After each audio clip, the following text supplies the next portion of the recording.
पसार बैठेंगे, बोलेंगे कि ये तो सच्चाई बयान कर रहे थे। हम जब ये कह रहे हैं तो बताओ, नरेंद्र मोदी आप तो कहते हैं कि दलित ओबीसी समाज हमारे साथ है, तो क्यों तरफदारी कर रहे हैं मोदी और योगी? अजय मिश्रा की इसलिए कर रहे हैं कि अजय मिश्रा का उस समाज से ताल्लुक है जो आलाजाद के हैं, और अतीक और आपके यहाँ के पूर्व विधायक आरिफ अनवर हाशमी वो आलाजाद के नहीं है, वो तो जनेऊ भी नहीं है ना, हम तो जनेऊ भी नहीं है। इसीलिए हमारे खून की कीमत नहीं, हमारे नौजवानों की जिंदगियां बर्बाद हो गई, जेलों में सड़ सड़ कर। आज उत्तर प्रदेश की जेलों में 27% मुसलमान बहैसियत अंडर ट्रायल। कौन जिम्मेदार है इसका? आपके पास कोई लड़ने वाला है, कोई इस आवाज को बुलंद करने वाला है? और जहां तक ये जो लखीमपुर खीरी का वाकया है, मैं आपको बताना चाहता हूं, दुनिया को जानना चाहिए कि वहां पर एक किसान भाई हमारे, जिनकी कत्ल कर दिया गया, जिनका नाम नक्षत्र सिंह था। नक्षत्र सिंह का बेटा भारत की फौज में है, भारत की सरहदों की हिफाजत कर रहा है। बाप, उनकी बेवा नक्षत्र सिंह की बीवी कह रही है कि मेरे पति अपने बेटे से कहते थे कि बेटा तू सरहद की हिफाजत कर, मैं किसानी करके जनता की सेवा करूंगा। और आज उसी नक्षत्र सिंह को अब्बा जान के बेटे आशीष ने गाड़ी से रोक कर उनको जान ले ली, उनकी हत्या कर दी। वहीं पर एक हमारा एक और भाई जिसका नाम गुरु लवप्रीत सिंह है, जब उसको गाड़ी ने टक्कर मारी तो लोगों ने उसको उठाकर अस्पताल लेकर जा रहे थे, तो उसने लेकर जाने वालों से कहा कि भाइयों मेरी दो बहनें हैं, मेरे पास पैसे नहीं है, मेरी जान बचाओ। अस्पताल जाने तक लवप्रीत सिंह मर गया लवप्रीत सिंह। बताइए आप, वो जर्नलिस्ट जिसको कहा गया कि किसानों ने मारा, खुद उसका भाई कह रहा है कि नहीं, मुझे कुछ मेरे भाई को किसानों ने नहीं मारा, बल्कि ये अब्बा जान के बेटे आशीष की गाड़ी ने उस जर्नलिस्ट की जान ली।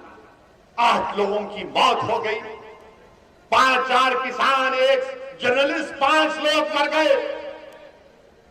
आप बताइए कि कौन इनकी आवाज बनेगा, कौन इनसे इंसाफ करेगा? मेरे अजीज दोस्तों और बुजुर्गों, ये हालात आज उत्तर प्रदेश में है, और अफसोस इस बात का है कि हमारे प्रधानमंत्री जनाब नरेंद्र मोदी अपनी जबान से कुछ नहीं कहते। लखनऊ को आए तो आकर कहा कि अब की बार 18 लाख दिए जलाइए, 18 लाख दिए। अरे मोदी जी, ये जो लोग मर गए, 5 लोग, जिसमें 3 लोग, 8 लोग, जिसमें बीजेपी के भी 3 थे, क्या वो घर में दिया जलाएंगे? घर में तो अंधेरा पड़ चुका है। उन घरों में किसी ने अपने भाई को, अपने बेटे को खोया है, किसी ने अपने बाप को खोया है, कोई हमारी बहन बेवा हो चुकी है, कोई बच्चे यतीम हो चुके हैं। और भारत की जमहूरियत में जब लोग मरते हैं तो सब चीखा मारते, सब चीख मारते, और 15 दिन के बाद सारी दुनिया उस परिवार को भूल जाती, वो परेशानी में जिंदगी को गुजारते। ये हकीकत है मेरे अजीज दोस्तों और बुजुर्गों। योगी कहेंगे कि क्या मैंने 45 लाख नहीं दिए? योगी जी, क्या एक इंसान की जान की कीमत कोई लगा सकता है? क्या 45 लाख किसी की जान की कीमत होगी? उस मां से पूछो जिसने 9 महीने अपने कोख में उस बच्चे को कैसे पाला होगा। उस मां से पूछो जब वो जन्म दे रही थी उस बच्चे को या अपनी बेटी को कितनी तकलीफ उठाई होगी, कितनी चीखें मारी होगी।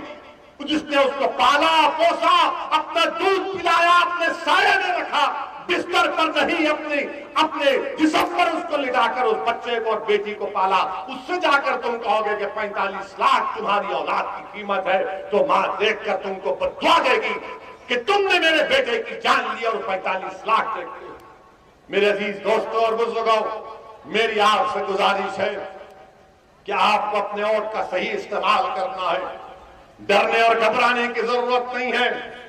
मेरी आपसे एक गुजारिश है कि ये बहुत से मसाइल आपके पास है और आप देख भी रहे हैं कि मैं समाजवादी पार्टी की बात किया, ये हर जगह हम पर कि हमने आकर ऐसा कर रहे। हम पूछना चाह रहे समाजवादी पार्टी से कि जरा ये तो बताइए कि उन्नाव के फैसल को कोई जानता है? वो उन्नाव का फैसल जो तरकारी बेचता था, जिसको उत्तर प्रदेश की पुलिस ने अपने थाने में लेकर खूब पीटा, वो मर गया तो फैसल के पास कोई नहीं जाता है।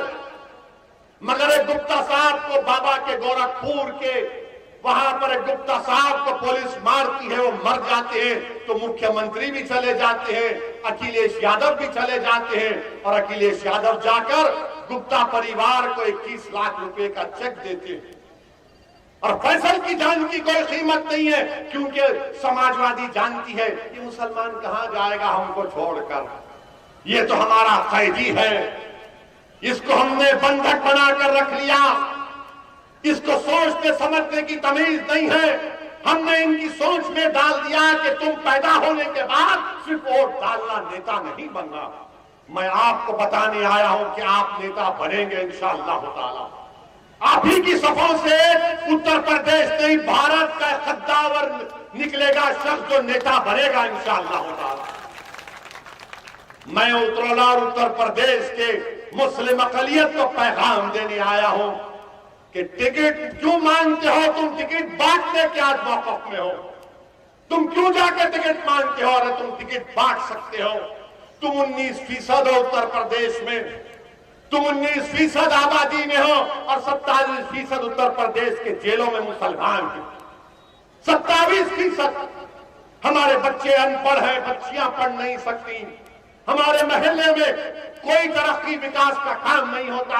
मेरे अजीज दोस्तों और बुजुर्गों, 2% मुसलमानों के बच्चे ग्रेजुएट बनते हैं। आपको एक तब्दीली पैदा करना है, आपको एक तब्दीली पैदा करना है। अब की बार अपने वोट का सही इस्तेमाल करिए।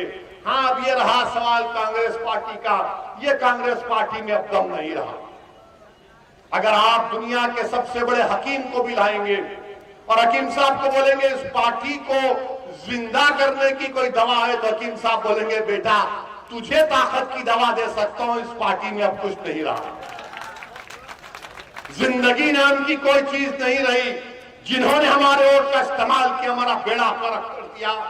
याद रखो, सादुल्ला नगर के तमाम जिम्मेदारों, नौजवानों, मेरी मां और बहनों, उत्तर प्रदेश में अगर आप अपनी अहमियत चाहते हैं, उत्तर प्रदेश में आप अगर अपनी वोट के वजन को देखना चाहते हैं, तो मुत्तहदा तौर पर मजलिस के हक में अपने वोट का इस्तेमाल करिए। हमने एक बेहतरीन शख्स को आपका कैंडिडेट बनाकर दिया है। डॉक्टर मन्नान साहब पढ़े लिखे, काबिल हैं, बेलोस हैं, बेनफ्स हैं। आप अपना एक वोट मजलिस के निशान पर लगाइए, अपनी आवाज को मजबूत करिए। इंशाअल्लाह ताला आइंदा महीने में उतरौला विधानसभा में हम आएंगे, बल्कि आते रहेंगे इंशाअल्लाह ताला। आपसे दुआ है कि आप मजलिस की कामयाबी के लिए दुआ करिए और आपको मैं इस माह रब्बिल अव्वल की मुबारकबाद भी देता हूं कि रसूलुल्लाह सल्लल्लाहु अलैहि वसल्लम की आमद का महीना है। अस्सलाम वालेकुम व रहमतुल्लाहि व बरकातहू।